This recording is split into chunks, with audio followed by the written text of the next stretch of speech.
एक बार तो चारों तरफ से हला कर दिया लोग।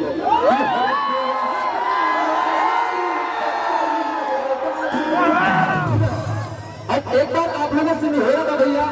जिकरा पास बंशी बाटे, जिकरा पास टोपी बाटे, जिकरा पास रुमाल अब दिखाओ नहीं करके असली घाटी माटी के हाला कैसे बोला। चाचा भैया हाला तो है, लेकिन एक मिनट देखो भैया लोग, जेकरा पास मफलर बाटे मफलर के हाथ में ले ली, जेकरा पास टोपी बा टोपी हाथ में ले ली, जेकरा पास रुमाल बा रुमाल हाथ में ले ली, और जब गाना गाया जाए तो चारों तरफ से सब के ऐसे बच्ची भाई आप पीछे बता दीजिए। अब बात ही समझ जा कि होने से ज्यादा हाला होता, तो हम भी करें कि यही से रूपा इनमें से हम यही खातिर आई बनना कि इनमें से ज्यादा हाला होगा कि चाहिए राजा भैया हमने के ए भैया इनमें से ज्यादा हाला होई कुछ इनमें से ज्यादा हाला होई चाचा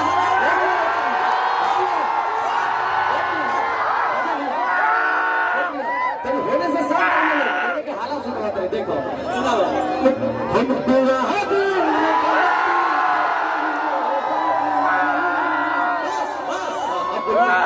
से देखो कि हम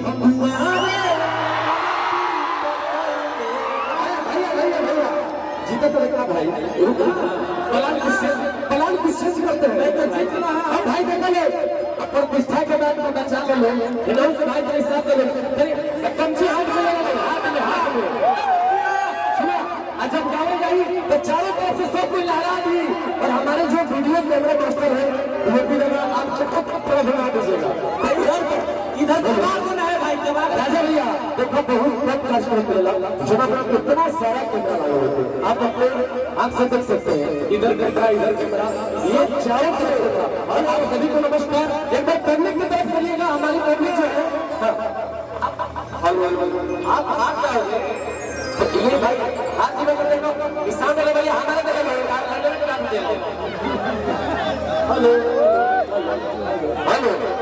हेलो हमारे कैसे तो हो गए अरे भाई बढ़ावा है बढ़ावा हेलो हेलो हेलो हेलो ये मैं बोलने का बोलूंगा कोई बात नहीं कीजिए hello hello hello hello hello hello अरे देखो भाई जय मेरा जी सब कोई तो ऐसे से कर दिया लोगों ने हेलो कि हम पूरा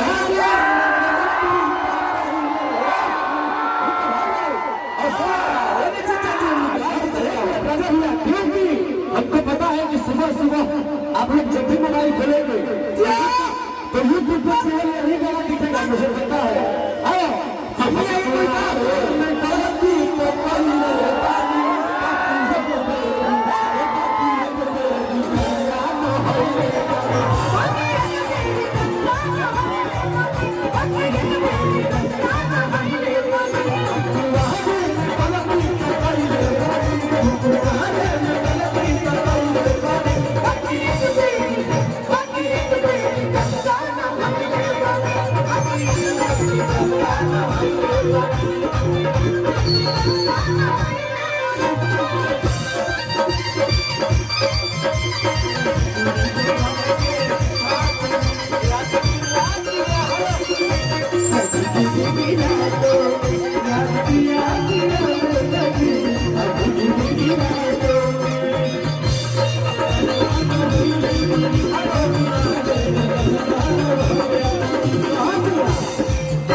अब अभी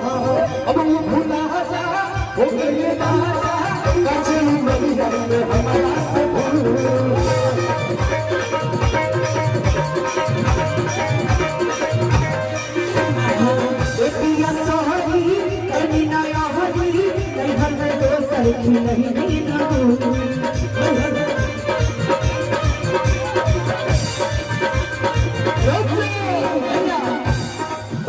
भैया